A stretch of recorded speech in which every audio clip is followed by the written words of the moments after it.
Time now for the Saturday special, KSCO News Talk Time, 10:06. Josh Stevens. MZ, Michael Zwerling. Hi, Josh Stevens. How are you feeling today? Be honest. Pretty fine and dandy. How about for yourself? Why are you feeling fine and dandy? Well, it's a beautiful day out there. It's a good reason. And I had a pretty good weekend, with that being the 2 days I get off in the middle of the week. And just on a generally peppy note. How about you? Be honest. Yeah, okay, I'm feeling pretty darn good. Yeah, some bright and happy things are happening in my life, and so there's no reason to feel bad. Just onward and upward, right? So yeah, but you're not here fantastic today, so what's with that? Did one of us smell really bad? No. It's just I'm taking advantage of technology, which more and more of the world is doing because of the coronavirus, right? More and more people are realizing that they can meet and they can do things without having to get in the car and use gas and create pollution and so forth. And I am no different. So, nice. But actually, KSCO has been doing remote broadcasts for as long as I can remember, but it just gets easier and easier. So you have spilled the beans. It's okay. It's fine that I'm not there, but what's the point here? He's putting the social and social distancing, ladies and gentlemen. So anyhow, Josh Stevens, may I ask you a personal question? Of course. Do you think that the name of our community college, Cabrillo College, should be changed to something else? Oh, wow, that's actually a good one. Well, honestly, I would say probably not, just because of all the costs, administrative work, and time, everything of the like to put the change into it. And in my experience attending there, I haven't seen any students there actually raise a fuss about that. So it's just like, maybe maybe we're a little overreacting on that one. You are aware that there is a movement afoot to do just that. Oh, goodness. Yep. Are you aware of that? I am. Yeah, because you're the news guy. I mean, you're a news guy at KSCO, so of course you'll know about that. Mm-hmm. And can you think of a better topic to discuss locally on the Saturday special than that? No, that's a pretty good topic to take out. So that's what we're going to do. And I got to tell you, when I first heard about it, I just rolled my eyes and said, oh, geez, it's getting closer and closer to home. And then I read an article just a little while ago, and I'm very excited, actually, that a guest, I believe, is scheduled to call in fairly soon. I hope. I was concerned that I'm looking at the phone board, and there's nobody calling in. We didn't have a phone number for the guest that Rosie set up, and this person is a former Cabrillo College Governing Board student trustee in the 2019 to 20 school year, and co-president of Cabrillo College chapter of Ignite, which is a national nonpartisan organization centered on building political ambition in young women. So I can't think of a better guest, to explain reason why this movement is taking shape here. And obviously there's a whole lot of activity going on throughout the country from people who are rising up and saying, hey, wait a minute, we shouldn't be honoring people who were really not that good to a lot of people. That's why they're taking down statues and so forth. So I'm certainly looking forward to this program, and I talked to Rosie on the cell phone. It was not very, it wasn't a good connection, so, I missed a lot of words, but I think she told me that this guest will be calling in at about 10:15. I thought that's what I heard her say. But anyhow, let's start the discussion. But before we do that, let's open the program officially, okay? Yeah. You got that right here. Good morning, a brighter day is here. Good morning, may we bring you cheer. We've got time, we've got tunes, we've got time, tunes, and temperature. Get up and go, it's today, you know, on KSCO Radio. Good morning, all, from MZ and KSCO, hopefully your favorite radio station. And we hope to have a spirited discussion on a pretty interesting local topic during the next couple hours. So if you want to chip in, call us at 479-1080 and become part of the program. Good morning, now stay right here on KSCO Radio.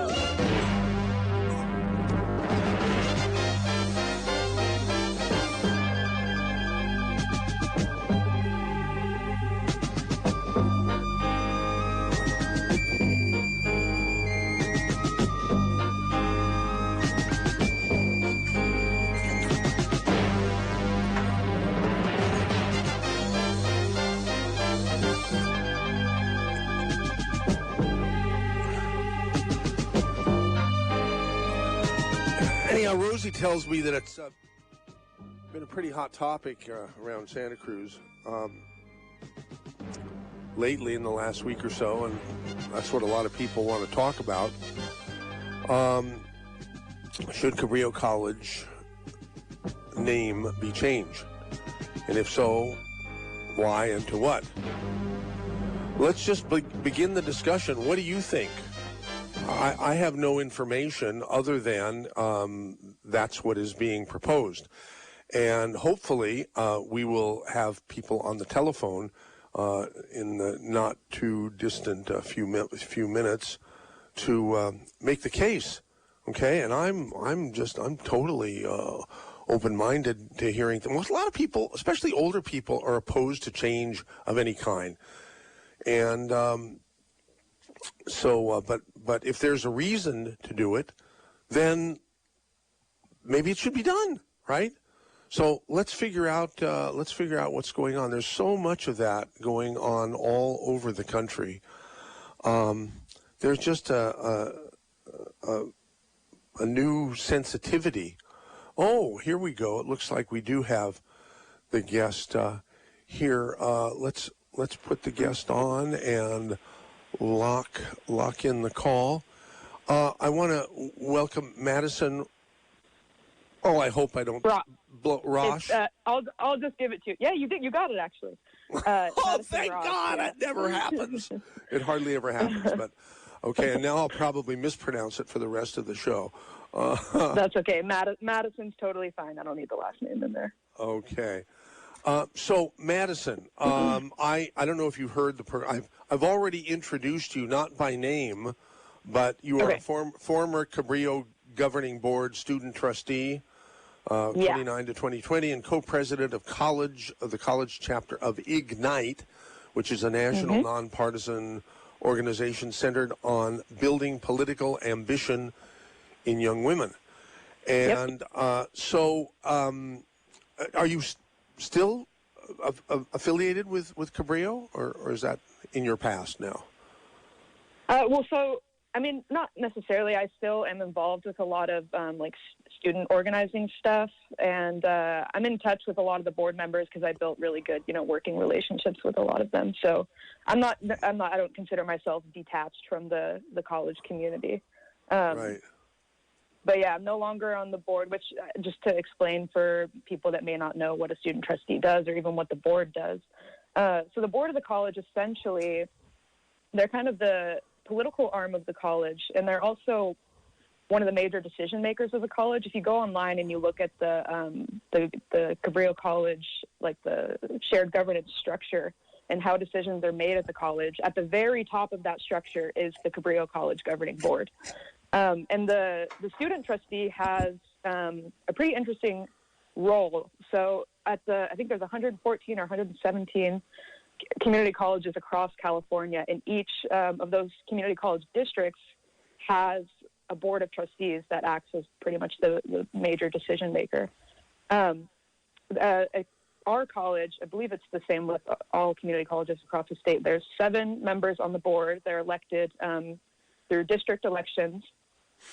And then in addition to that, there's the student trustee who's elected by the students. Oh, And the student okay. trustee acts as an intermediary between the student senate, the student body, and the board of trustees. So like if there's a student issue, I would make sure that it gets brought to the board of trustees. If there's something happening on the board of trustees that I think students need to know about, or the student senate needs to know about, I'll bring those conversations to the student body or the student senate.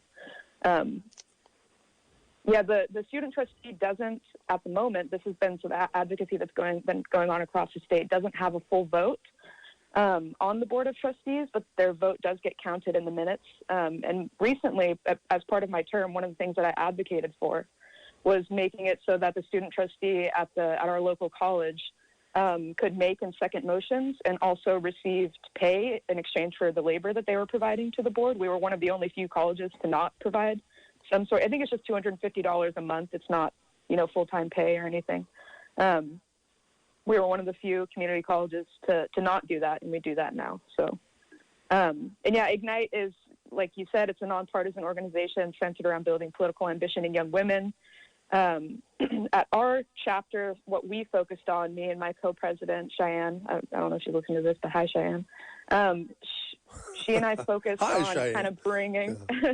kind of bringing like a local political emphasis to our chapter. So we had, for instance, women who are running for office locally come and talk to our Ignite members about their experience running for office, what you need to know if you're going to run for office, all the paperwork, the really fun stuff that people don't like to talk about, the boring stuff, the unsexy political stuff, and doing, skill building workshops and all that kind of stuff. So that's Ignite. And it is nonpartisan, so, women of any political affiliation are more than welcome to do some skill building there. But yeah, I guess if you want to talk about the name change issue, I can give some. Absolutely, we just found out about it, a few days before the last Monday's meeting, during which I understand, correct me if I'm wrong, that the college trustees did approve a probably a several-month-long process to seriously investigate whether the name should be changed, and if so, to what? Did I say it right, or did I get it all wrong? Yeah, that's essentially it. I don't know if the to what conversation will be happening until the if conversation is fully done. Okay. So that vote was in favor of putting together a subcommittee that's going to consist of 3 members of the board who are going to put together a process for studying the issue, receiving community, student, college community input. And then they'll bring a recommendation to the board. They don't have a time frame because this is, obviously a really politically hot issue. So It's probably going to take some time. And then that subcommittee will bring a recommendation as to whether to change it.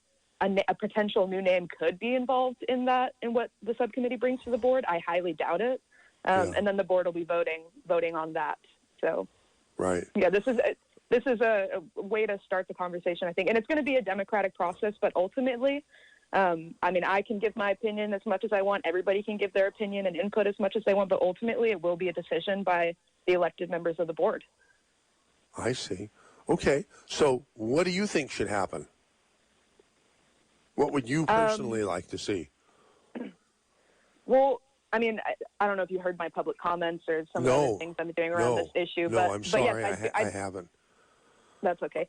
I do support changing the name. I think maybe the best way for me to kind of explain to people my viewpoint on this is to go over just some of his name, Juan Rodriguez Cabrillo's history. Absolutely. Let's do it. So he was recently, historians have been arguing or debating his nationality, but in my opinion, his nationality isn't important. But according to more recent historians, he is a potentially Portuguese person working with and under Spain during the Spanish conquest of South America and then eventually California. And he was somebody who benefited from it's called the encomienda system. And it's basically the system where the King of Spain would grant long-term leases for land that often came with the right of the people who then owned that land to use forced indigenous labor, or in other words, slavery. Juan Cabrillo was granted farmlands and mines by the King of Spain. And he had businesses on land and at sea. And he became fabulously wealthy under this encomienda system, which was solely dependent on slave labor. They would also, they would take native people captive from remote lands and then bring them to Cuba for labor. A lot of what Juan Cabrillo, his businesses, the mines and the farmlands that he ran were in South America. So that's where sort of a lot of these atrocities took place. And, he was known for breaking up native families and sending the men to work in mines and then turning over the women and young girls to soldiers and sailors as sex slaves. He also took native women as his mistress, and he sired several children. So he had children sex slaves, essentially. He broke up homes, taking women and girls from their families and giving them to his soldiers and his sailors to keep them satisfied. He was a conquistador. He played a role in the colonization of the California coast. I don't know if you know some of the history around the missions and how a lot of the missions throughout the nation had higher death rates than concentration camps in Nazi Germany. Wow. Yeah, I never heard that. Wow. Uh-huh. Yeah, so it's just like atrocity after atrocity. He caulked his ships with pitch made from fat cut out of the bodies of Native Americans who had been killed in war. With all of this in mind, given that he doesn't have he provided no benefit to local history or to the community, and the naming, originally the decision to name the college after him was seen at the time, I forget exactly when the decision was made, obviously around the time when the college was founded, but it was seen as kind of this non-controversial, non-political name, which is interesting because I don't know if it's because, people back then maybe didn't know the history, maybe didn't care about the history. I don't want to speculate as to those people's motives, but that's how it was seen. And I think that now that we as a community have more information, we should be making the decision about, is this somebody who we want our students to be sanctifying with their talents as they go through their higher education experiences? Is somebody that we want to be valorizing with naming a college that does incredible work for the community by naming it after him? Is that an honor that he deserves? Is that something that we think is appropriate? On the college website, I think that one of the reasons that they stated for the naming of the college was something along the lines of we want students to have this entrepreneurial spirit to go out and explore the new world, essentially. And that's something that idea is pretty outdated because when we think about, especially when I think about my experience at the college and other students, we have really, really brilliant students. We have an honors program that's absolutely thriving. I graduated from the honors program. I now attend UC Berkeley, one of the best universities I think it was the #1 public university. It was identified as that recently in America. And I think it's really important that we start to have these conversations and to make a decision on whether or not this is an honor that this person deserves. Is this somebody that we want to be doing our work under? Do you have any thoughts about anything I just said? The number one thought that I have is thank you so much for coming on, because you are very, very articulate and you've obviously thought this out a lot. And the radio station, do you know anything about KSCO? I've researched it a little bit since I got reached out by you guys. Because you had probably not heard of us before, right?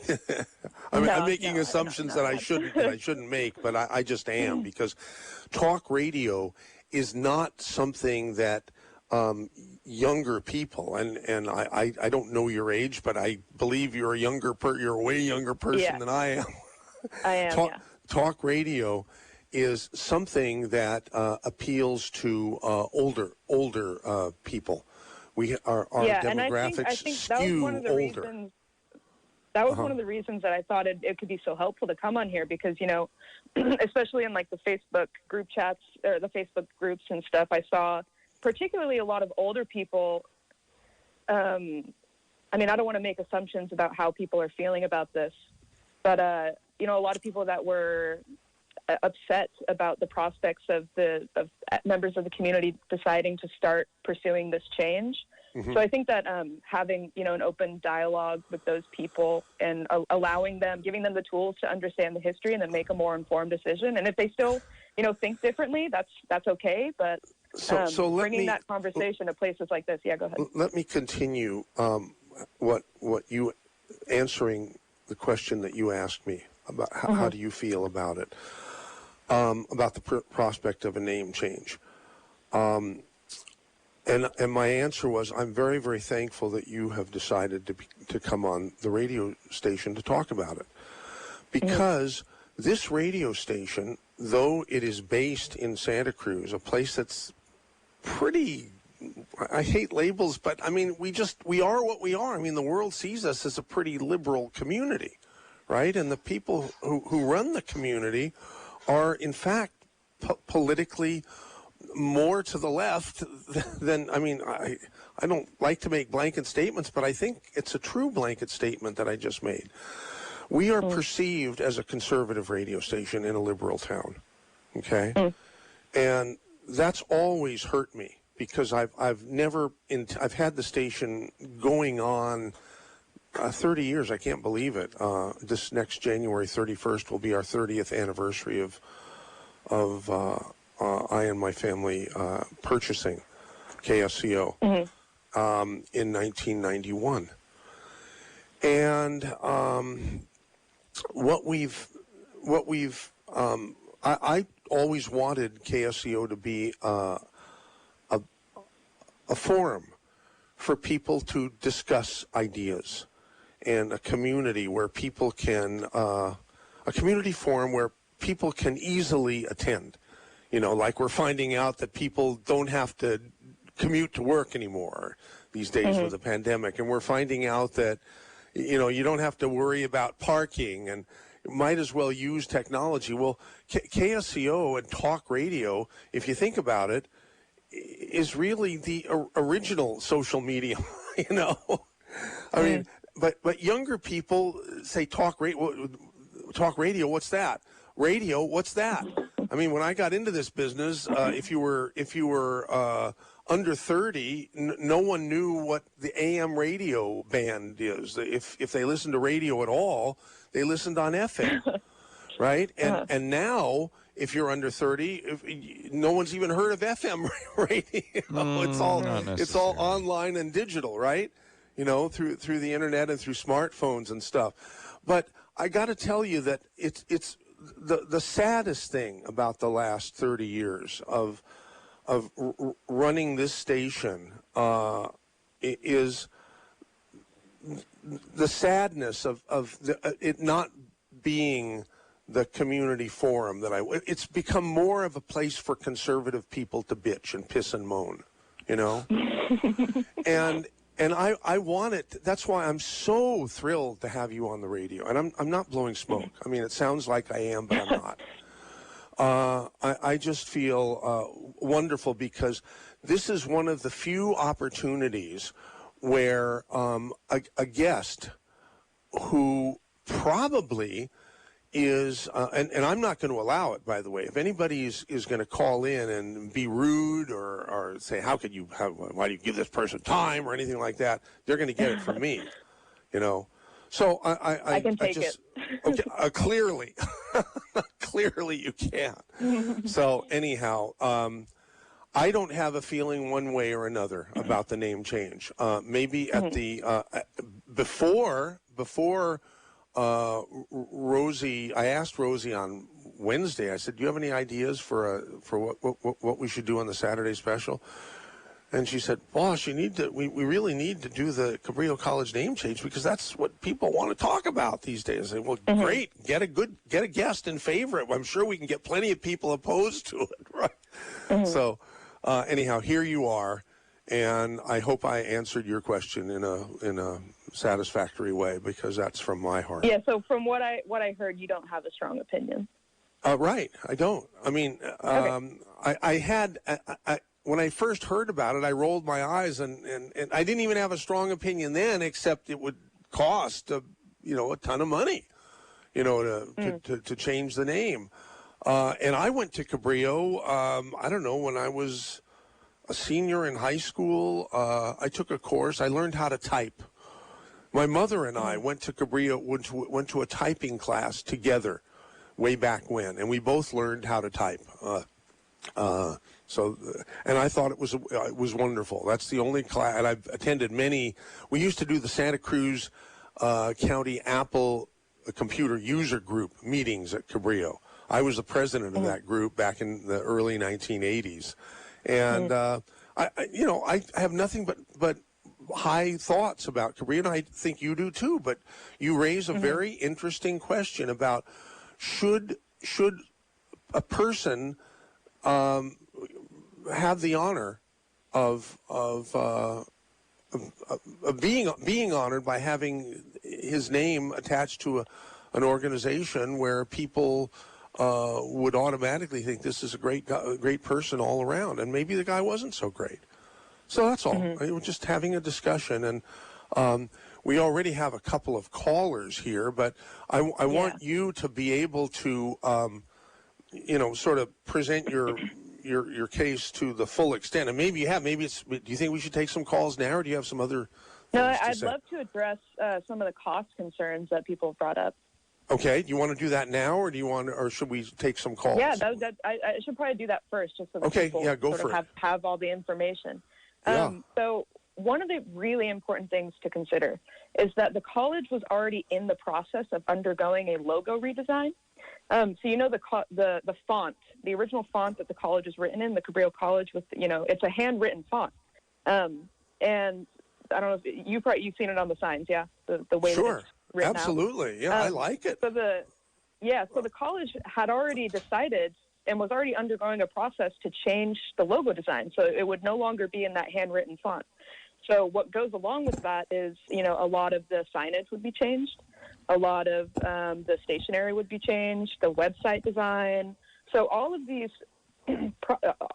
changes that were already planned to incur costs had already been planned before this item had gone to the board about the issue of changing the college's name.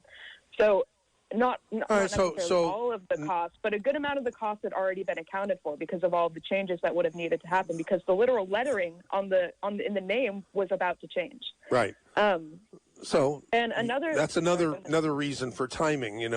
Good timing if something like this is going to happen, right? So yeah, absolutely. Another thing is that the college has had for years a lot of financial concerns. And the major reason for that isn't, because the college is bad at handling its finances. It's because, I forget the year, but within the past 5 years, the state had changed its allocation funding formula. So they changed it to what's called the SCIF, the SCFF. It's the Student-Centered Funding Formula, which essentially changes the way that colleges, the amount of money, the amount of funding that they're allotted from the state. And it's based on these criteria within this formula that is arbitrary, doesn't take into account necessarily the context of the community, and it puts Cabrillo College and some other colleges in similar districts as Cabrillo College at a really unfair disadvantage as far as their funding allocation. So if people are interested in advocating for the financial success of the college, that would be a really good place to put your energy. And that's something that I've been doing and the college has been doing. And another thing, if the board comes back with a proposal to change the name and then the board approves of a name change, this could really be done over the period of like 4, 5, 6 years. So, I mean, it's certainly financially feasible. And I think that the college and the people who are advocating for this name change are more than willing to, if it's a really, really drawn out process that needs to happen, I think that as long as we're moving in that direction, I don't think that you're going to get too many people who are in favor of a name change upset about a drawn out rollout. Right. Okay. Yeah. So we already have a full board. We can't even accept any more phone calls. But should you want to anything else to say before we take some calls? I think I'll just let whatever. Yeah, I'm sure they all have questions.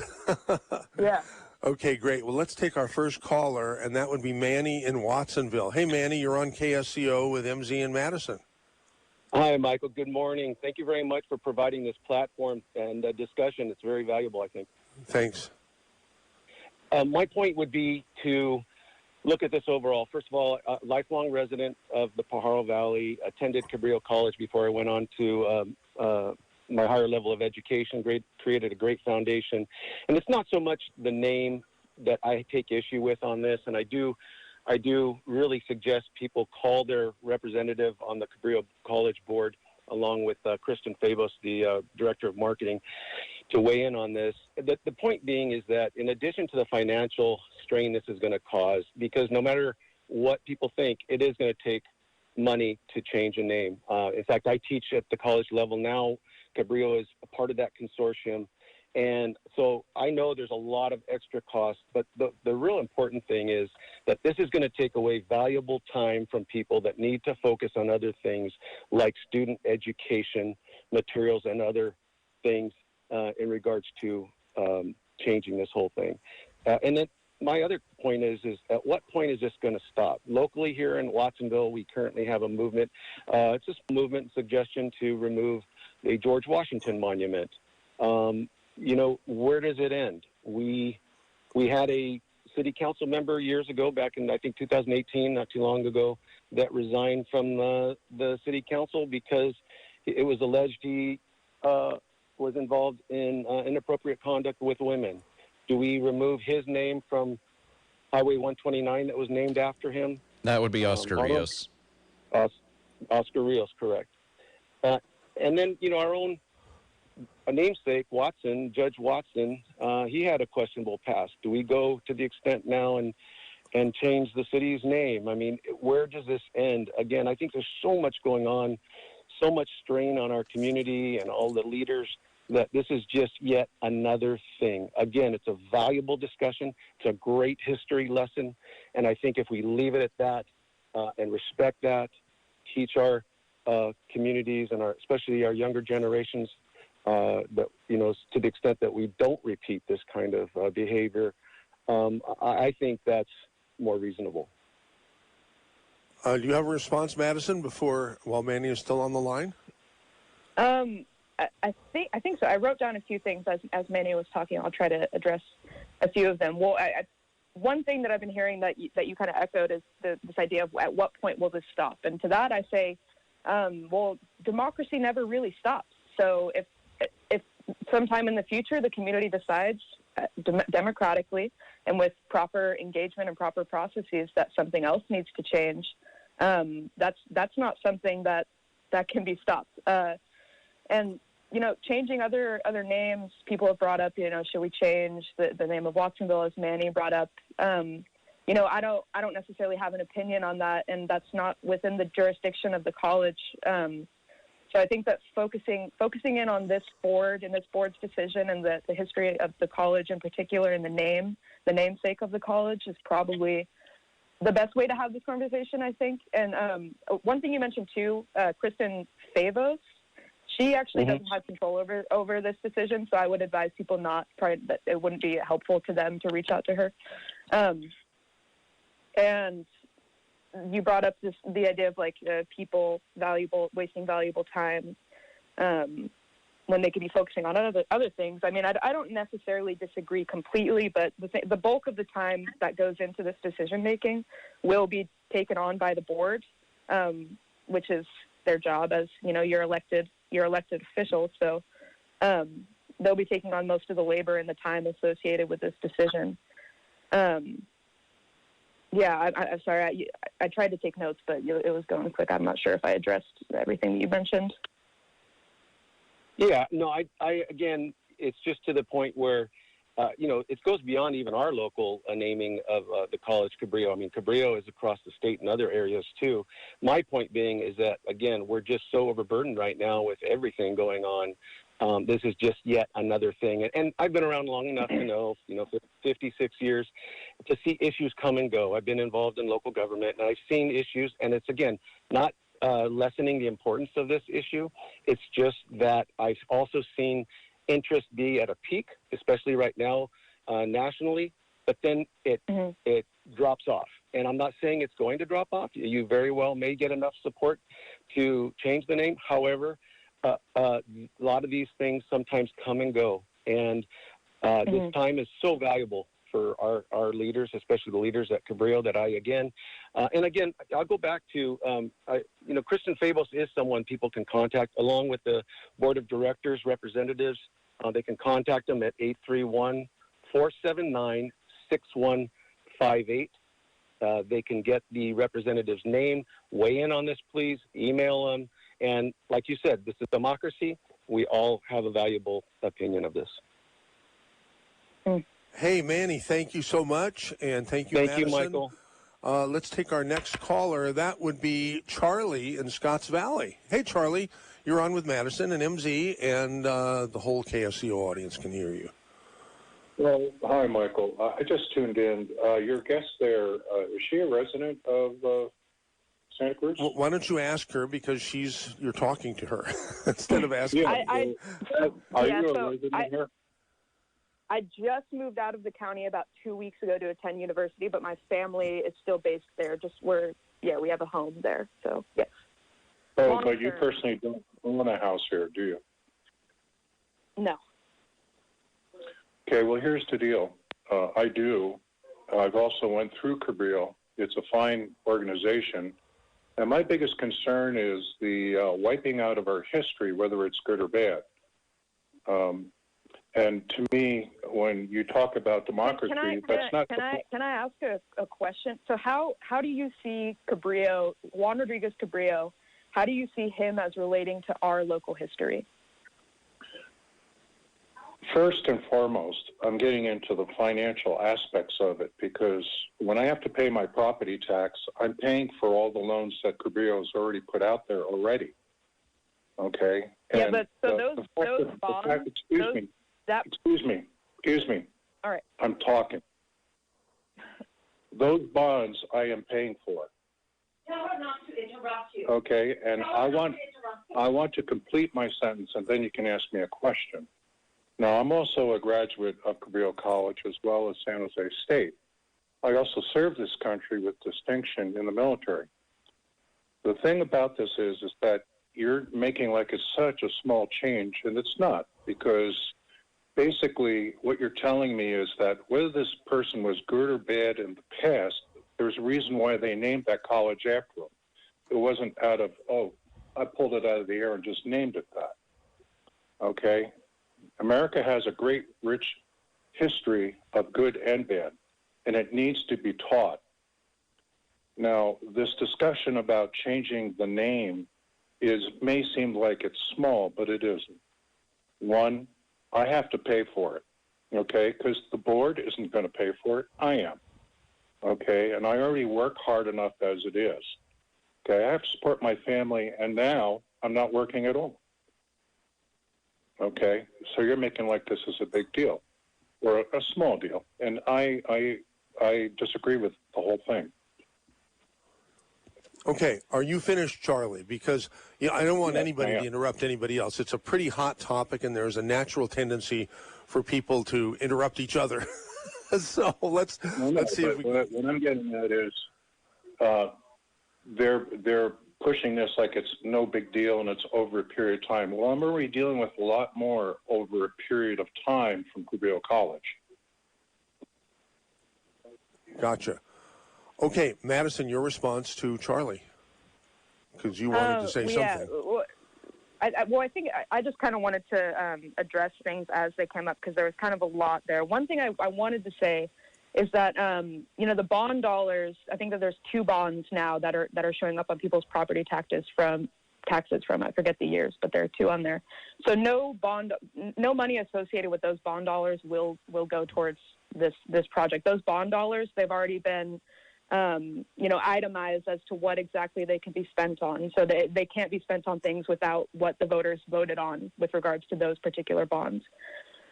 I tried to take notes as you were talking. Sorry if I don't address everything that you said, but you said at one point that America and other places in general, just there's good and bad aspects to history and that they should all be taught. And I couldn't agree more. That's one of the things that I loved about attending that college. The way I took history classes, I took anthropology classes, and I just got deep into the history of mostly America, because I'm really invested, obviously, in my country. And I think that good and bad history should be taught, but I think that there's a difference between teaching and acknowledging history and glorifying it. And I think that, in my opinion, and I think a lot of people feel this way, and you're more than welcome to disagree, but if we're going to, put somebody's name on an institution that's really integral and important to our community, that is a form of glorification. And I think that, I don't think, in my opinion, that there's a way to do that that's culturally or historically appropriate. Because, I mean, if your suggestion is that, we could keep the name, but just, have people, because you acknowledge that the history is bad, and it's important to know that history so we don't make those same mistakes again. So something that you could do with that is say, okay, well, we keep the name of the college, and then we have, like a plaque or something that talks about the history and educates people. And it's like, I don't want to get too tangential here, but if the college was named after somebody like Osama bin Laden or Joseph Stalin, that's not something that people wouldn't think that it would be reasonable to just keep that and then teach people about the history. People would say that, that's really inappropriate and really offensive and we should change it. And I think, just given the volume of atrocities that Juan Rodriguez Cabrillo has committed, and like I said, he wasn't somebody who was important to local history. I don't know if you were on earlier, but I talked briefly about the decision process that went into naming the college Cabrillo in the first place. It's because the name was seen as something that was kind of non-controversial, and I think that was probably due just to an ignorance of the history. So I think that now that we're people who have more education about this topic and are no longer ignorant to the history, and I think that the community should be can make that choice. And if you disagree, more than welcome to disagree. But like I said, it's going to be a decision by the board. There's going to be places for democratic input, and if you're passionate about it, I suggest that you get involved. Charlie, thank you for calling in. Well, before I go, I just want to know how much and who's paying for this. That's all. So, I want to know the total cost and who's paying for it. Yeah. So, as we I know who mentioned isn't earlier, paying for it, but who is? Yeah, that's a good question. Well, I mean, the thing, I don't agree with the assertion that I'm somehow not paying it for it. My family owns property in the area, so Like you personally aren't paying for it, someone else is.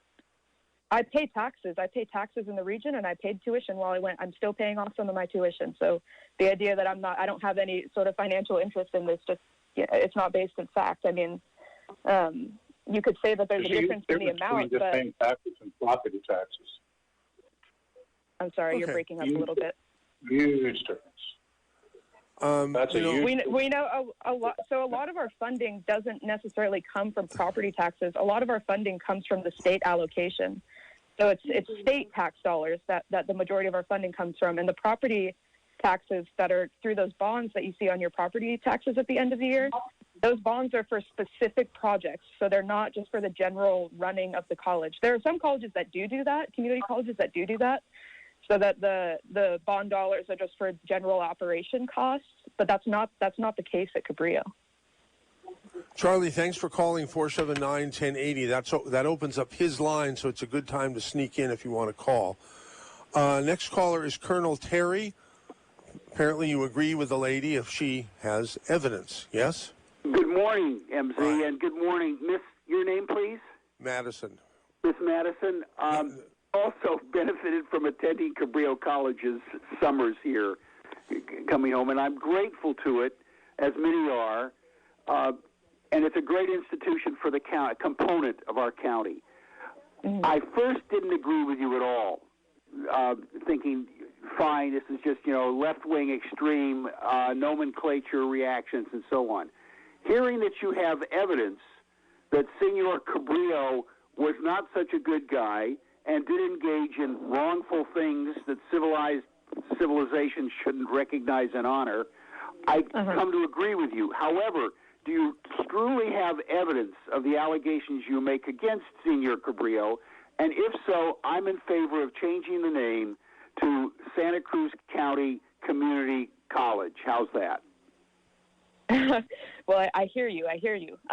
So, I mean, I can't give you physical evidence right now over the phone, but I would encourage people to really look into the history. Historians have been talking about and deeply studying, and there is actual documentation and first person testimony. I think I took notes on one. Oh yeah, here's one by Bartolome de las Casas in 1552 and Francisco de Torres in 1564, who gave sworn testimony of Cabrillo's treatment of the Honduran Native American people.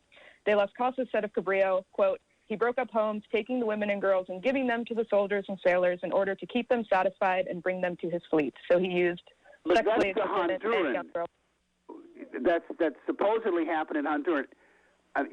So most of his atrocities took place in South America, and then as he expanded his, empire north for Spanish colonization of California, then we start to see some more of the local the impact on California Native people. But what documented records indicate that he did these things locally in California, in Monterey Bay? Yeah, there was evidence that he sailed north from San Diego, and that the Monterey Bay, and I think Santa Cruz was one of the places. You really should come prepared with your evidence and references. Okay, well, if the assertion is that anything I'm saying isn't true, I really encourage people to do their own research. There's, historian scholars that have validated these claims. I'm not going to be I'm not a historian. I'm not going to argue about the validity of the history. I'm just here to discuss it. But I really encourage you, if you think that anything I said is incorrect, I really encourage you to do your own research. I would encourage you, given that you've been to universities and colleges, to learn the importance of what's called evidence and factual, valid support for what you say. And I'd much be prepared to believe you and agree with your policy position to change the name if you could provide evidence. You can't just tell people, go find it. Believe me, it's there. That's what Trump does. Believe me, it's there. That's what people, and it's also what left-wing extremists do, who want their agenda implemented without any reason to support why. They fail to provide evidence. And I don't say that just because I've been legally trained and worked at White Houses and other things. We have to decide to recognize reality and real facts. So, really, next time, come prepared with who the historian, where it is, what the records, and support it. You may be true, but you can't just tell people, go find something that will tell you, support what I say is true. You should come with it. Okay, great. Learn that Colonel Terry, thank you for calling. Josh Stevens, I need your help. My call aboard remote access has been interrupted, so I want you to hit the Take Next button, if you would, please, so we can get the next caller on. And we're taking next. We've got Rory in Watsonville. Hey, I'm Dee and Madison, right? Yeah. Yes. Thanks for being on. Thanks for talking about this subject. I know I'll be inputting my 2 cents to the board as a property owner, bond payer, taxpayer to the state of California that supports all these fine institutions. Now, first off, I just want to get this out front. This is a Marxist exercise. This is called erase your history. And Madison, you wouldn't be here talking on a cell phone, calling into a radio station if it weren't for people like Cabrillo, Cortez, De Anza, Columbus, go on and on. Henry the Explorer, another Portuguese guy. You don't erase your history. You put it there, you talk about it. You erase the history, you won't know where you're going. It'll be gone. Absolutely obliterate. Just listen to MZ. You don't even know about AM radio. How could you not know about AM radio and Marconi? I mean, my gosh, it's don't let it happen. We have to push back. This is not the American way. We are a representative republic, first off. We're not a democracy. Yes, we have some democratic practices, but we are a representative republic. And we, the taxpaying citizens that work in the society, need to push back against all these academic individuals. I'll keep it nice. And I just completely disagree with it. And I agree with all your callers, even Colonel Terry, Kernel, Terry. And I couldn't oppose this more strongly. What do you think about that, Madison? You wouldn't be here talking on a phone if it weren't for these explorers. I mean, my family didn't come here. My ancestors didn't come here as colonizers. I'm Eastern European by descent, so we actually came and served as like indentured servants on other white people's properties. But I mean, if you're asking whether I would you want to go back? People, would you like to go back to Eastern Europe? That's really not how history works. Of course. And I just wanted to say, first of all, I'm not a Marxist, so I don't know where that came from. No, There's a lot happening there. I didn't say. And I do know about AM radio, and I also wanted to say that we may not live in a direct democracy, but we do live in a representative democracy, which means that it's a republic. Madison. A republic and a representative democracy are not mutually exclusive terms. That we are both a republic and a representative democracy. And within a republic, essentially all a republic means is that the people hold the bulk of the power and they exercise that power through a vote. We're a republic. The people hold the power. We're the individual sovereigns. The people hold the power. The people hold the 100%. power over the nation, and then they exercise that power through a vote. Right. That's what a republic is. But we are also a representative democracy because we elect people with our vote to make the bulk of the decisions. So that's what's happening with the Board of Trustees, and that's what happens at every level of government with every elected official. Yeah, and I'm fine with that. Now, the other thing I want to say is, were you for the explorers coming to North America, in California in particular, or should we just left it alone and left the Native Americans here that were in a prehistoric living? Prehistoric. No horses, nothing.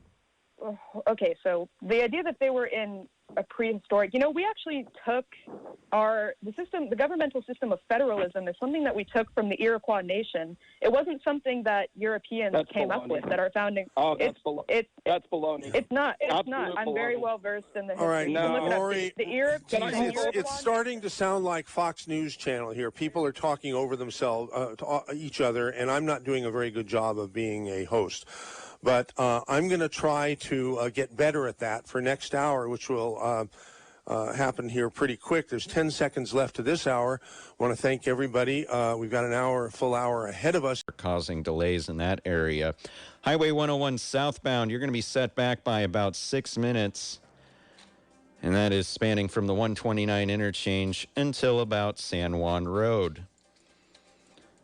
We've also got delays in the Carmel by the Sea area due to ongoing road work there. 156 westbound going to be setting you back by about 10 minutes. Outside the KSCO studio, it's currently 60. We're going to be warming up to 68 today. Sunny skies expected, increasing clouds overnight, a low 55 expected. And decreasing clouds for your Sunday, a high of 69. And we're going to be keeping those temperatures in the upper 60s. To low 50s, low to mid 50s overnight. Time now for Saturday Special Hour 2, 11:07 at KSCO. Josh Stevens. MZ, Michael Zwerling. So where's Dave? We haven't done a promo for the Dave Cave today. Is he near there? I mean, or is he much too busy in the cave? He is near, but he was just in the studio just a minute ago. Oh. but I'm sure he'll hear his name and he'll be running up quicker than, I don't know. It's a public service that we do. Quicker than how quickly he'll get you in and out of the Dave Cave with excellent customer service and vitamins. Yeah, well, what we're doing, we're doing the best we can, fumbling around doing a promo, but nobody does better promos for the Dave Cave than Dave himself. Yeah, I actually just heard the door slam, so I think he's running on over.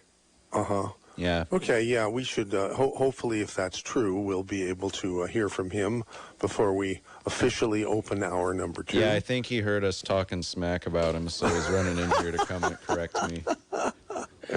Okay, well, so... Good morning, MZ. Oh, Dave Michaels. It's so exciting. Boy, this has been a great show. Is your guest still there? Yeah, everybody's still on. This has been fantastic. Oh, good. Well, yes. we have a great guest.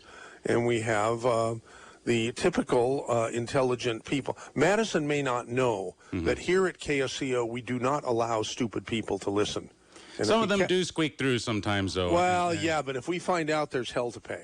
right, So, right. And some people have... Well, never. Anyhow, tell us about what's happening today in the Dave Cave. Down at the Dave Cave, MZ, we're very low on most products, but we do still have some OsteoFX Gluco Gel, which is fantastic stuff for the joints. If you've never tried it and you have joint problems, you will love Gluco Gel. That works best when taken with OsteoFX. So if you have achy bones and joints, though, especially, you want the Gluco Gel and OsteoFX. Those two should be combined. Everybody, if you have achy joints and bones, that's what you should be taking. OsteoFX. I'm going to bare my soul now to our entire audience. Okay. I think I've told the audience that I love to walk, and I love to walk 5 to 7 miles every day. But in the last, 2 or 3 weeks, I've had to cut way back because I have a sort of what's the word? Inflammation, where my Achilles tendon connects to my left foot. Okay, and it made a bump. The bump was okay. I just ignored it for a couple of years, and it got to the point where it hurt so much that I decided I had a problem there. And so what I've been doing, besides letting it rest for a couple weeks, is really going to town on the Gluco Gel and the MSM and the osteo powder that you shake up in a bottle of water. That stuff tastes really good, and it's really good for me. So I'm well on my way to recovery, and the big mistake was that I wasn't doing that all along. Right. And unfortunately, MZ, like I said, we're running low on a lot of things, but the good news is that you can always stock up on as much as you want at KSCOHealth.com. 24 hours a day, 7 days a week. You don't have to wait for somebody's phone call. You can log on to KSCOHealth.com. Order your products there, get them delivered. Doesn't matter what we have here at the Dave Cave. You can have it delivered to your house. Go to KSCOHealth.com, or you can call me at 218-KSCO, and I'll get you hooked up with that. MZ, how about here's a name change suggestion that somebody pointed out to me. How about Mountain Charlie? If you're not going to name it something, generic like Aptos Community College. Mountain Charlie College. Yeah. I don't know if your guest is familiar with who Mountain Charlie is, but maybe she is. She sounds like she knows something about history. Have you heard of Mountain Charlie, Madison? I haven't, but I'm intrigued. Oh, really? Well, Mountain Charlie was a woman who lived as a man back in the days of stagecoaches. Yes. Right, yeah. So I don't see how anybody could disagree with that. But this is a great topic. Madison? You're doing a good job. And people are trying to shoot you down, but you're sticking to your guns, and it's a good job. I happen to disagree with you, but you're doing a good job. Well, thanks, man. Okay. All right. I'll be out in the Dave Cave, MZ. Till 2. Thank you, Dave. And before we start, take some more phone calls. We're going to continue with Rory, who's still on, for a couple more minutes because I promised him. So we have to do hour number 2. Here it is. Oh, hello, darling. I hate to hang up on you, but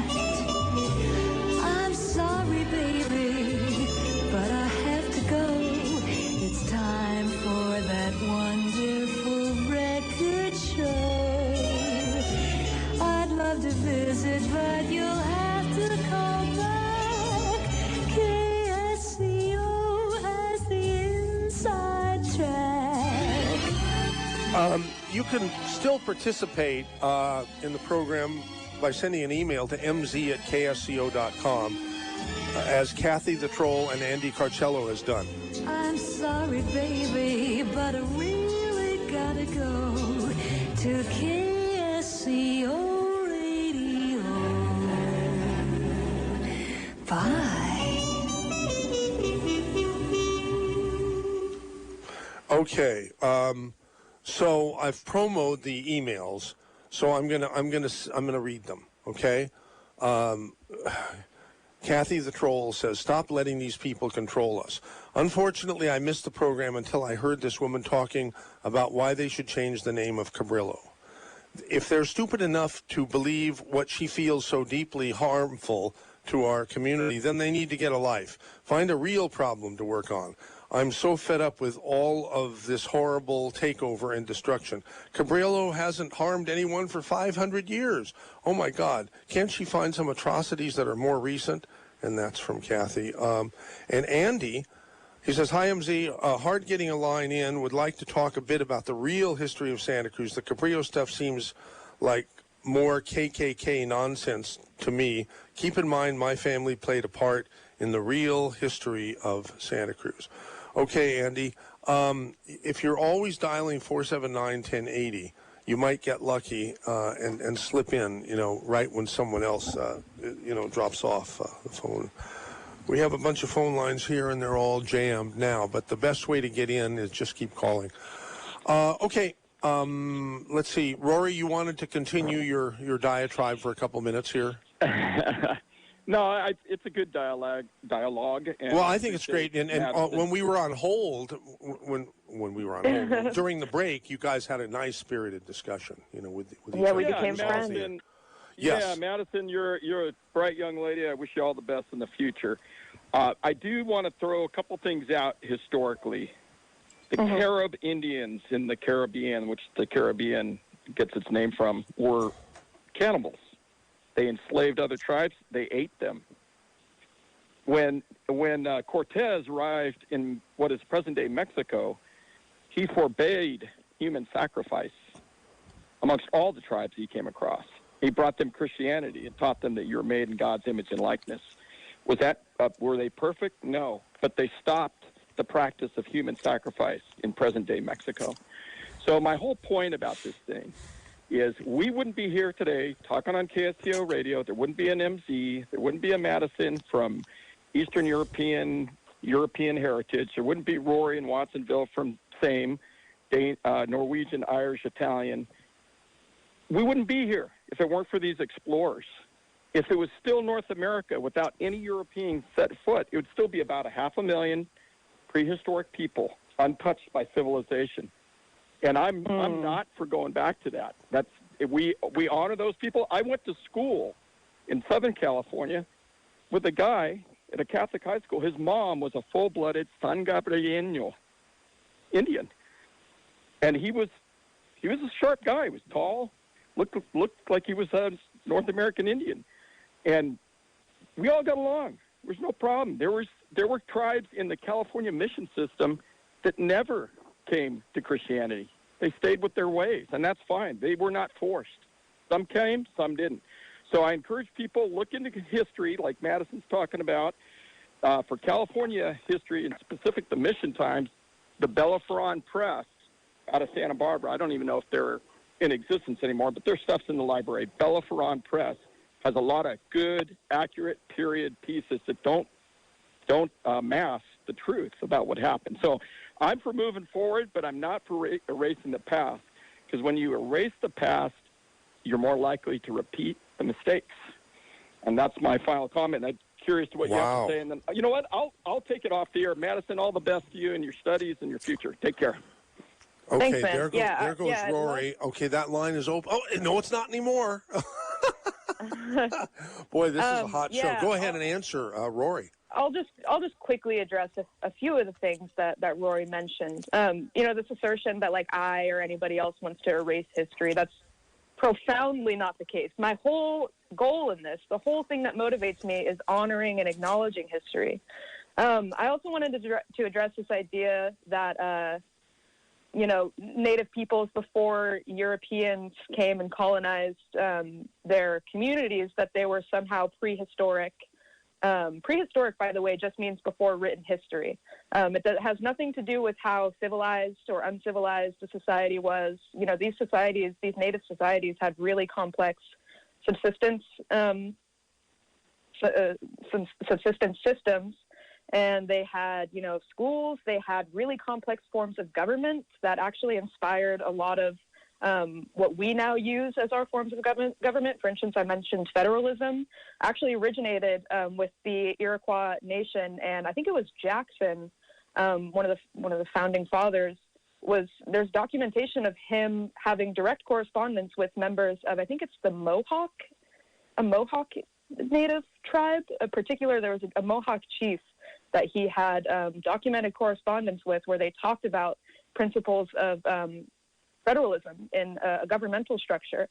And so, this idea, I think it's really important to talk about how there were really complex and really intricate and really what we would consider civilized people that existed here, that had to eventually bear a lot of these, these intrusions and atrocities by European colonizers. I don't want people to think that I'm insinuating they should feel guilty for that. I certainly don't feel guilty for it because I don't take any part in it. But I think that a lot of times when people think that they should feel guilty, what they're actually feeling is compassion. And I think that, acting on that compassion, honoring the people who were killed and raped and all the families that were destroyed and all the villages burnt to the ground, I think acknowledging that and understanding that history without honoring it or commending it, I think should be our goal as civilized people. That's what I would say to that. Okay, great. Let's take our next caller. That will be Gordy in Deer Creek area of the mountains. Gordy, you're on with Madison and MZ. Thank you, MZ. Madison, I love your name. I know about Madison. I'm a member of the Madison Foundation. Listen, I appreciate very much what you're doing. And unlike some of the previous callers, I listened to you, and I took your words sincerely at heart. I don't think that putting anybody's name on a public education institution is a good idea. I think they should be maybe named for the locale, but not a person. If they are going to be named after a person, it should be appropriately named after an educator, not somebody that has nothing to do with that institution. To deal with the point that Rory brought up about our history and so forth, this has to be taught in the classroom, not a label, across the board, advertising, we're Cabrillo College or De Anza College or whatever college, named after somebody arbitrarily out of the past.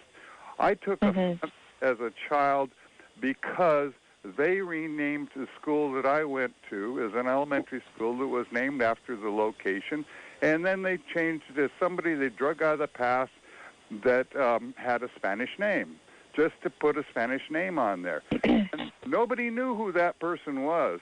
So I disagree with some of your previous callers, and I want them to think about this carefully, that a public institution should not have a name of any kind, over that school. It should be, maybe by the locale, but not a name. In the Navy, this is how they do it on the Navy. The Navy names ships after, people that fought in military battles or locations.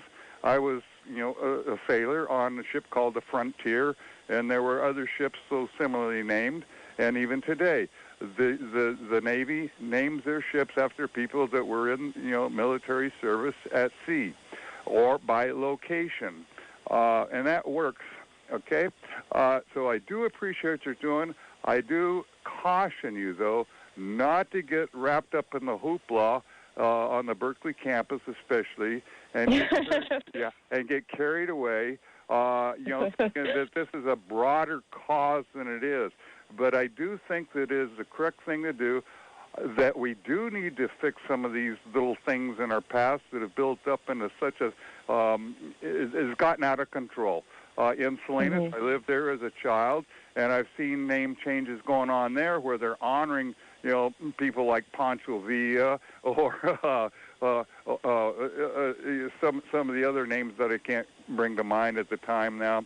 And I'm an older person. Okay, I'm in my mid-70s, and I also am on the rolls. I'm a Cherokee, and I'm on the rolls there in Oklahoma. And I also have ancestry that came over from Europe, some of the first people who were here before the Mayflower. So I appreciate the heritage there. But that has to be taught in the elementary schools and not put above our school system as a label.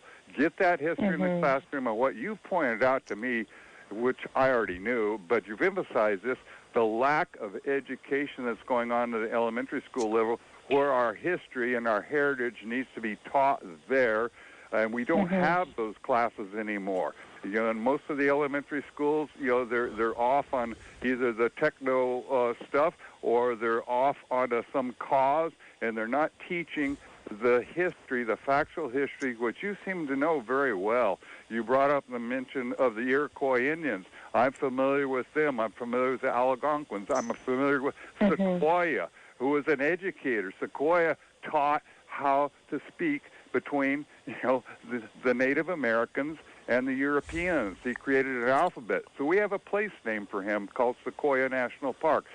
This is appropriate. And to keep that heritage in mind, yes, we do need to have monuments, but they shouldn't be the universities especially, nor should they be, in the elementary schools. We don't put the monuments there. The monuments have other places that they should be more appropriately, where people can come on their own time and absorb these things, or to learn about these things in a classroom setting taught appropriately at the lower education level. So I know you're going to have a rough time out there with people that get carried away, that are very reactionary, that will say, oh, it's this kind of a plot or that kind of plot. And I caution you not to get drawn off into some, what's radical, ideas here that aren't going to do anything but disturb people. So as long as you stick with that basic point, pointing out that educational institutions, if they're going to be named after somebody, they should be appropriately named after educators, and not conveniently out of somebody's idea of a role model or somebody that they bring up as some kind of person that's wonderful, or not talking about it at all. So Gordy, I got to cut in here. Thank you for a wonderful phone call, but I do have two questions for you. Actually, I think I know the answer to one question, because you've already said, well, geez, he hung up. I didn't mean for him to hang up. All right. Well, he wouldn't stop talking, so I had to come back. Anyhow, I'll just ask him, and I'm sure he's still listening. I'm sorry that he hung up. I wanted him to answer the following two questions. So you are in favor of changing the name from Cabrillo to something else, because Cabrillo has nothing to do with education or whatever else he said was okay. But I think that's what he was getting at. Yeah. Yes. And I was going to ask that question and then comma yes, and he was probably going to say yes. But I didn't get to ask him what he feels about naming an institution through a corporate, like a corporate endowment or something. Because there's a lot of, colleges at UCSC, for example, that have been named after companies that gave a bunch of money. Is that okay? So anyhow, my apologies to Gordy, because I certainly didn't mean for him to hang up when I interrupted. I just wanted him to answer a couple of questions. And that was a great call, by the way. So let's take our next caller. That'll be Alex in Santa Cruz. Thanks for waiting, Alex. You're on with Madison and MZ. Hey, howdy, y'all. Hi. Yeah, it's good conversation. I'll say that, I'm about 30 years old, and I went to Cabrillo, great college. I think this is all really not important right now. I think we have a lot of really important things we need to do as a society to,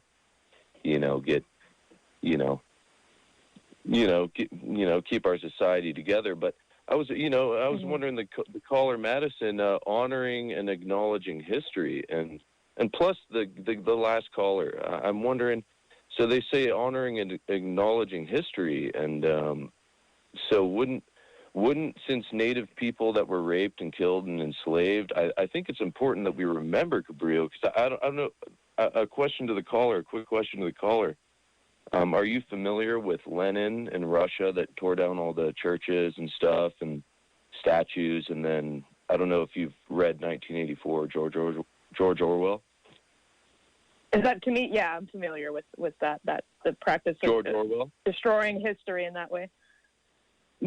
So I think it's important, and I mean, I don't agree with Rory really on what he's saying about natives. I wish they would have left America alone and left the native people, but I think that's another important reason we need to leave Cabrillo as a name, so that we can remember all the bad things he did, enslaving natives. And I'm not trying to tear you up, and it seems like you weren't really too prepared to prove the point that Cabrillo was a bad guy. I kind of laid out some of the atrocities, but if that wasn't enough, I guess. You didn't have facts or anywhere for people to go to actually look it up. You didn't come prepared. If people want links, I can send them to Michael. He could put them on his website to some articles, to some historic resources. Yeah. Can I ask, how did you get involved in this? Why do you feel so important that you helped change the name of Cabrillo? So my history of involvement isn't necessarily around this issue. This is sort of a new issue that I've decided to put some energy into, even though I know that people have been organizing and advocating for this for years. How did you start? What made you start? Did someone get you involved, or did you go on yourself? I saw that it was on the agenda, and then I read the resolution from the faculty and staff that put together basically the initiative. So what made you passionate? What made you passionate about it that made you want to do this? Well, initially, I guess it's just knowing the history of what happened to the Native American people here and wanting. So you're contradicting. But you're kind of contradicting yourself, because you want to remember the history, but you want to get rid of Cabrillo that supposedly did these bad things, and then you're not going to remember what happened. Well, I learned the history not by seeing the word Cabrillo on my degrees. I learned the history by taking courses and being taught the history. I didn't learn the history just by going to the school that's named the college. Did you grow up in Santa Cruz? Okay, I did too. Yeah, my family moved here. I went to Cabrillo. I never met anyone in my life that was so concerned about changing the name of Cabrillo. I mean, the protesters, Antifa and all of them, they took down Frederick Douglass. He was a freed slave. He was an abolitionist, and they tore him down. So why? It's just getting kind of scary. And I think you're a really smart woman, and you just don't get yourself behind. Can I respond to a few of the things? So the Frederick Douglass one, I thought that was bizarre, first of all, and I looked into it, and there was some contradicting, I guess, conversation around the tearing down of the Frederick Douglass, or I don't know if they tore it down or just vandalized it, but there's some speculation that those were actually counter protesters, like counter Black Lives, people who are protesting against Black Lives Matter protesters. But, I can't confirm that, obviously. And I also wanted to say, this may be your first introduction to me being involved in like something local politically related or something college related. But the reality is, I've been involved at Cabrillo doing a lot of different things for students, mostly, centered around, I did a lot of advocacy for student workers, for example, done a lot of advocacy on Student Senate to fund student projects like Bike Fix-It Station, small things that people don't really care about and don't pay attention to. But, this is a controversial issue, so this is your first. You may think that this is the first thing I've been involved with, and that's totally fair. No, first time you've heard of me, and thank you for. And I just want to say, I thank you for doing something you're passionate about. But I really think right now, and to all the people listening, it's like we have a lot of stuff going on. You got this guy, Kill Gates. He wants to make vaccines for the whole planet and force people to take them. I think we should have some advocacy to stop them from putting needles in our children's arms and our arms, and that would be a good thing for us to all concentrate on, I think. Well, definitely outside of my jurisdiction, but advocate on what's important to you. But Alex, I think you've heard plenty of that on KSCO, and we'll hear more. Thanks for your call. Here's Wendell in Reno. Wendell, you're on with Madison and MZ. Hi, Madison. I think you're getting picked on unfairly. You sound like a really nice person, very well educated. I attended Cabrillo College years ago. I never really cared for the name Cabrillo College. I have a suggestion. I think Wavecrest would be a nice name for Cabrillo.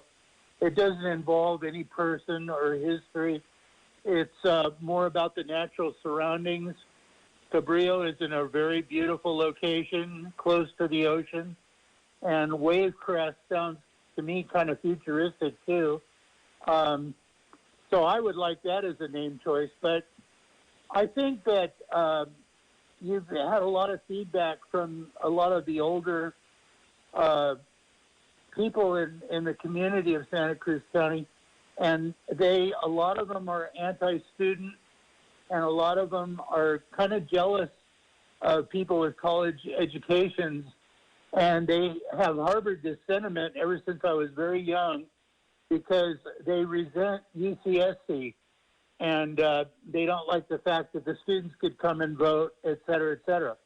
So I think you were very brave to come on today, and I noticed most of the feedback is some of these, I'll call them old fogies, that are highly opinionated, and they're not open-minded, a lot of them, to change. And I think, once again, Cabrillo, I never really cared for that name when I was attending it. And I also agree with one of the earlier callers who said that the name shouldn't be about any particular person unless they're related to the educational aspect of college. I agree with that. And so thank you for tolerating all the people that really need to take a good laxative in the morning, because there's. Can I ask you a quick question? Yeah, go ahead.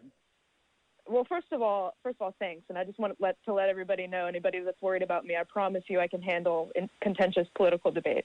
I wanted to bring up, because this is something, I've been doing some student organizing around this bill, just kind of this initiative, just taking some, suggestions from students.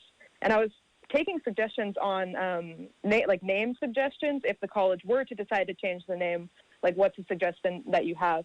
And a lot of people are mentioning, I don't know if you're familiar with London Nelson, but so people know the Loudon Nelson Community Center, but that center is named after somebody whose name is actually London. It's London, and his name was changed just like through some clerical error that they didn't see it, I guess, as a priority to change it back to his correct name. But he was formerly an enslaved person in North Carolina, which is coincidentally where I was born, which is interesting.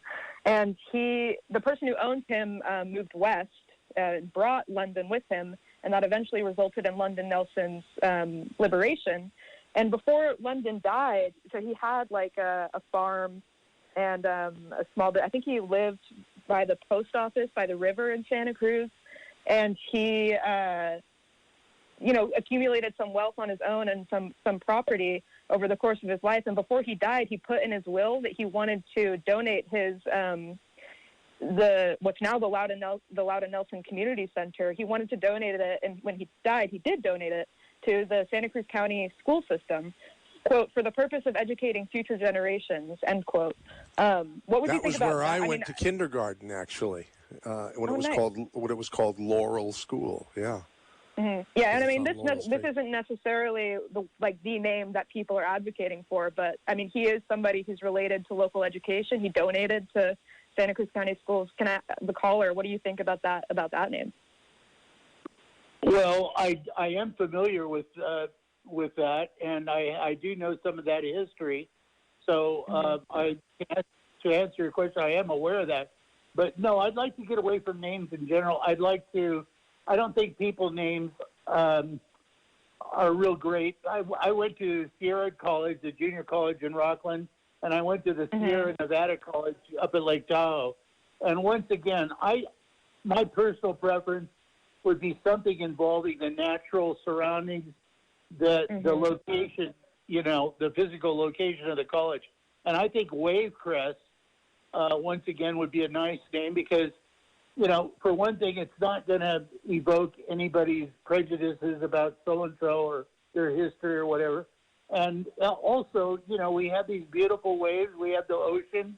And, I think it would be more appropriate, and that wouldn't be so controversial. I mean, what could you say negative about Wavecrest, And so no, I wouldn't be in favor of that name or anybody else's name. I'd like to have something more related to nature. Okay. All righty. Thank you very much, Wendell, for calling all the way from Reno. Our next caller is Angel in Salinas. You're on, Angel. Hello, Michael.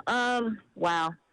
Okay, a couple of things here. First, I'd just like to say I have attended, I'm not an old fogey, okay, and I have attended both Cabrillo and UC Santa Cruz. And I was Phi Theta Kappa Magnum Cum Laude from one of the schools I attended prior to going to UC Santa Cruz. And during the time I had also attended Cabrillo at the same time. And I turned out just fine. I was Phi Theta Kappa Magnum Cum Laude on the National Dean's List and on the President's List at my college, okay? And I turned out just fine. I think that this is a futile issue. I think it's part of a much larger one. But first, let me say before I get into that, I think the money could be better used. That campus, for someone who's disabled like I am, from a back injury that I incurred on my job, is brutal up and down those hills. I think the money could be better spent, this is just the first thing I want to say, on some escalators and slides, okay? Or some transportation around that campus. Now, getting into more serious issues about this. This is, she says she's not hooked up with anybody, any Marxist groups. But the tactics I've heard her use with other callers and the way in which she does this and the whole subject matter, whether it started with her or whether it was on the agenda ahead of time, that she just saw is part of a much larger agenda. And it is true about wiping out history. You're bound to repeat it. So if they have a problem with the name, just put up a plaque. Get on with your business, okay? Live life. And let the college put the money towards more important things that could help us as students. And there are numerous things there. I am not going to get on the board right now, but I might if this becomes a big enough issue while I'm still in this area. I might just. I really encourage anybody to re-listen to this broadcast. There was a phone number at the beginning, people who have counter views, to become part of that and call those people and get involved. It shouldn't just be one way, and that's the way. Was that the 479-6158 number? I think that if I wrote down a number. I wrote down that number, but I didn't write down what it was. I think what it is. I think he gave out a number to get in contact with your board member. I think that's what it was. I'm not sure though. I think that was it then. Or maybe even attend the board meetings too. Now, as I said, the money could be better used. We have a lot of very serious things going on in our nation right now, and this is not just the beginning of. Okay, this stuff has already started. They've had a plan a long time ago. Now, she may not know of that, or she may, and may not be honest about that. But it's all part of a bigger agenda, and whoever can speak well will be their front people, okay, and use these chipping away at this a little bit at a time. Let's get away from this. Let's put the money into better things at the college. And I also noticed some of the tactics that were being used that were rather condescending as the last caller was, to people who have more knowledge and who have been around for a very long time. Colonel Terry I don't always agree with, but I did agree with him on his call, as well as many others. And I found that her tactics were rather rude, including she was yelling in the background. And when someone starts making a point in the beginning, she would shout over them or start talking over them. And I just thought that was very interesting. When they started to make a point, she had all of a sudden start asking them a question. Well, let me just ask you a question. And this is one of their tactics. And I think that the gentleman handled it perfectly and said, I'm talking here. And people need to watch out for this, because as you speak up, they will shout you down or they will change the subject just when you're on a very solid, factual roll. She did not come with her facts intact. Okay, she's like, So it seems to me that she was trained. She was fed a bunch of stuff. She was fed a bunch of stuff she's regurgitating by her teachers, her instructors, who very much could take a leftist platform. And young lady, little girl, laughing at me while I'm talking is also rude. You need to get a little bit more maturity under your belt, okay, before you start coming at us. There's a lot of people out here twice your age, 3 times your age. That doesn't mean they're old fogies. That means they've been around before you were born, before you were a twinkle in your daddy's eye. So, and whoever is training you, you better look at them and see, they may tell you their agenda is fine and noble. There's other people out here it affects. This money could go to help us as students on this college. This is a stupid project. It will just replace it. Now you're trying to find somebody else's name, which makes it another political issue, which is part of the social warrior project, okay? We don't need that right now. We need America coming together, not being driven further apart. And we need to get an education. Right now, these schools are suffering for money. So wherever this money comes from, they're already strained. They need the money to help us move forward in our education, to get jobs, which we have a lack of right now. We need survival for this nation. We don't need more social, quote, warriors, whether it's personally or whether it's in a group, focusing on just trivial things. And yes, this is a trivial thing. It's been there for years and years, and it hasn't affected my education or anyone else's. I mean, I don't see them standing out there going, I can't concentrate on my test. This thing is bothering me so much, I can't concentrate on my test. Okay? We've gotten along with our degrees just fine. I suggest you move forward and do the same, and I wish you luck with your education. But be very careful, because you see, Santa Cruz tried to indoctrinate me against my country. I left that school because of that, as well as many others that serve their country that started seeing this stuff. And they will downgrade you if you don't walk in lockstep. They will reward you if you do. And that's all I have to say. Concentrate on some slides and escalators maybe for the school, or some transportation for people. Okay, Angel, thank you for calling 479-1080. Here's David in San Francisco. Oh, could I address a few Sure, things sure. Yeah, hold on, David. You'll be next. Go ahead, Madison. Yeah, well, first I just wanted to say that I wasn't the person that used the word fogies. I honestly don't even really know what that means, but I know that it's derogatory, so I wouldn't use that against anybody. Yeah, this idea that I'm part of a bigger agenda or some like Marxist underground group, I don't know how to really what to say to that.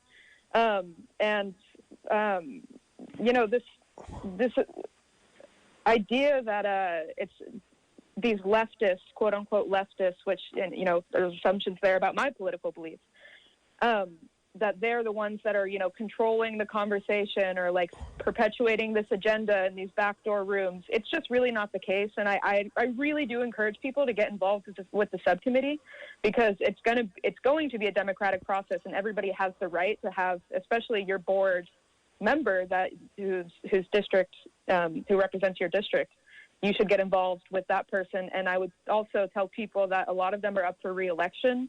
So if there's anybody that, I doubt that anybody on the subcommittee will be somebody who's up for re-election because they generally don't want to take a politically contentious issue. But yeah, I just encourage people to get involved. And I personally will refrain from doing this too, and I think that others should refrain from doing this. But, you know, making assumptions that people are part of some bigger conspiracy, it's just really not productive to, I think, the conversation that we're all trying to have about being a better community and what being a better community could mean, and if it means changing the name of the school or if it doesn't. And I think that that's a fair conversation to have. Okay, David, you're up.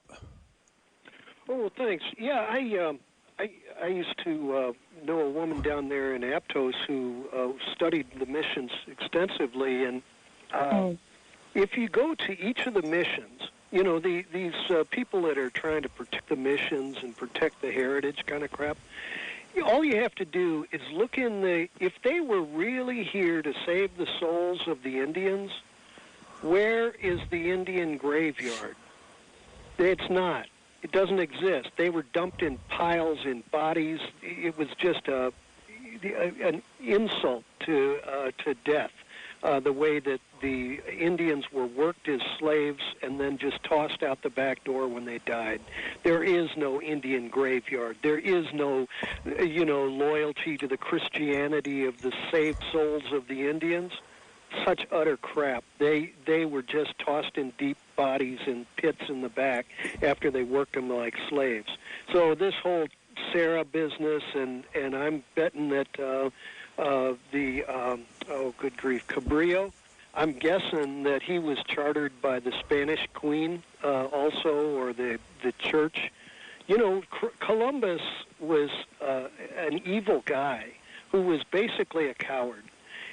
He brought Inquisition economics to America, you know, the black dark ages of Europe.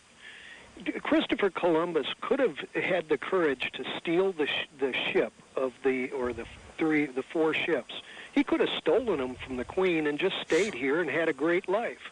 But he took it back. He became a coward, and he killed the Indians, stole gold, took it all back, and then introduced the fertile grounds of America. The Irish kept their mouths shut. They were over here 500 years before Columbus, and they kept their mouths shut, and they didn't introduce Inquisition into America. And so this whole, these previous callers trying to insult you, Madison, I mean, they're just playing old school Roy Cohn, dirty tricks, Inquisition, are you now or have you ever been? They're just lying phonies who pretend that they're Christians, but find the burial grounds for the Native Americans that were slaughtered out here. Okay. Hey, thank you very much for calling 479-1080. Here's John in Marina. First off, MZ, you hit this one out of the ballpark today.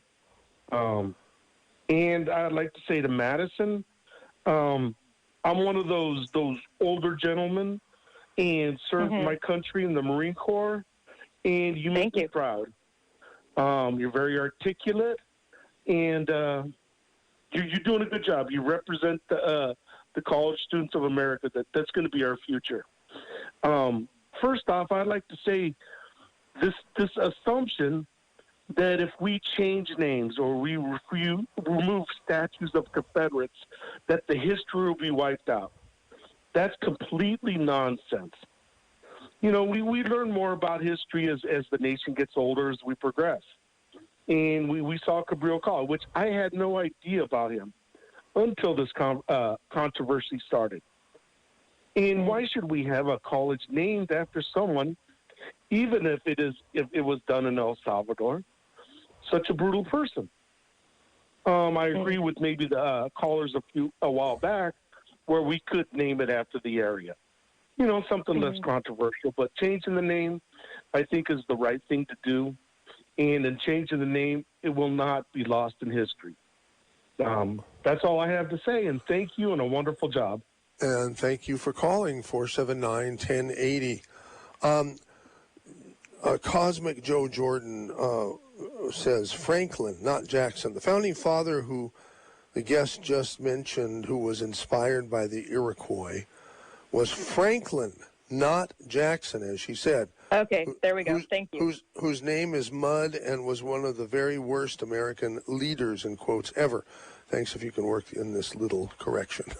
Okay, Joe, thanks for making it. Thanks for letting us. So let's hit take next, and that brings on Don and Salinas. Hey, Don, you're on. This whole thing of changing the name of the college, I file under same crap, different day. You know, the colleges, they had success during the civil rights era with activist change. Then during the Vietnam era, well, then they started inventing crap to attack and socially activate against. And it just got worse and worse and worse. This is just the latest iteration of it. They find something, they invent something wrong with it, they stomp around it and wave signs and tear it down and try to change it. That's all this is. This is just activist crap. The same thing they did with the environment. You know, in the first 5 years, the EPA lowered our pollution. After that, they had to invent stuff they could point at and call pollution. And so this is the problem we have. Once they get tired of changing names, they'll go on to something else. Once they tear down all the statues, they'll go on to something else. This is just same crap, different day. And this Madison with Indians, I'm part Indian, Madison. I'm very steeped in Indian history. Did you know that when the white man came to the East Coast, the Eastern Indians were going through an era of expansion in which they were going westward, massacring, subjugating, and enslaving Western Indians? Okay, they weren't these innocent people, you know, staring and pointing at litter with a tear in their eye. These were actual people who had the same feelings, same ambition, same everything as the white people. Okay, and so this stuff of, oh, we should just let the Indians have America. Well, they had America, okay, and they lost it. Boo-hoo, it's over. You quit crying about it. You're inventing another thing to be an activist about. And what you also are trying to do, if you are steeped in Indian history, what is counting coup? Can you tell me?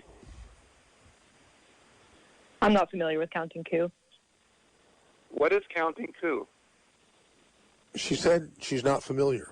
Oh, do you know what it is? Okay. When you're in Indian warfare, like a coup, like a COUP, counting coup. Yeah, like a takeover, a governmental takeover. No, it's not a government takeover. An Indian had a coup stick in warfare. Oh. We would go out and we would hit the enemy with our stick. And that was more important than killing him, because it showed you were a real badass. You were so tough, you could go out and hit this guy with this little stick, and he couldn't do anything to you. That's what you're doing right now. You're counting coup. You're just looking for something to hit with your coup stick. You're not actually doing anything. Do you really think changing the name of a college is going to do a damn thing for our country, except make you feel good about yourself? That's pretty much all I've got. Yeah, I'm happy to respond. Okay. So, well, first of all, I think I mentioned this before earlier. There are a lot of issues that I and students have been advocating on. This one, I just think, kind of unfortunately, happens to be the only one that people are sort of paying attention to in this really passionate way.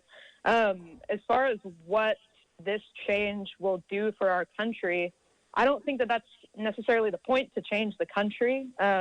That's certainly not my motivation. The point is for you to flex your muscle is what it is. You are flexing your muscle. People are talking over each other. Okay, we're going to take our next caller here, Gray and Aptos. Can I? Sure, Madison. Can I respond really finish brief? up.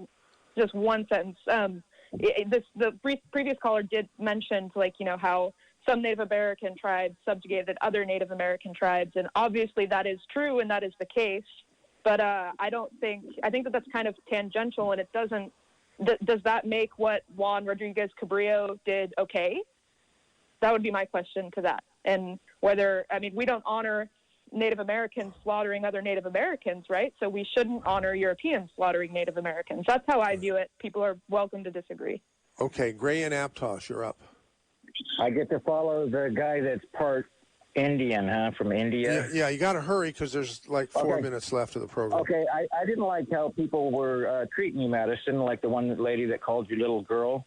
And I do think that you have your facts. I think this is a very good show. You can't have everything. Yeah, and like you said, you can send that to MZ and we can get him from there. I was thinking of the Saddam statue that didn't the United States military tear down, because that was part of history, but it wasn't erasing history. Statues and names of buildings glorify that. And like a previous caller said, we can still, that's not erasing history. I was also thinking really quick, if it was a more recent atrocity, like if it was a person raped and killed one of your relatives, you definitely the history wouldn't be erased. But it would be glorifying them. We don't have a mansion, College of Manson or College of Satan or anything like that. Right? We don't. We don't have a College of Manson. and I want to tell you, the money for the new sign, I'd be willing to help out. And I'm a Reagan conservative, so it's not about all these liberals, but the money for a new sign that would say Cabrillo, when it gets run down, could go for a new name sign. And I think that's about all I got. I can talk your head off. Okay, normally, yes. Thank you for calling. Andy in Santa Cruz. Hi, Andy. Hi, you got in. Okay, hurry up, please. Yeah, I know. I got to hurry up. Well, I want to bring something out here. It's like the history of Santa Cruz. My family were all the immigrants. Oh, my God. We're at the end of the show, and I didn't even know it. My whole thing is finished. Oy, this is awful. Thank you, everybody. Thank you, Madison. Thank you, everybody. Who just, here we go. Here, that's all, folks. Here. So.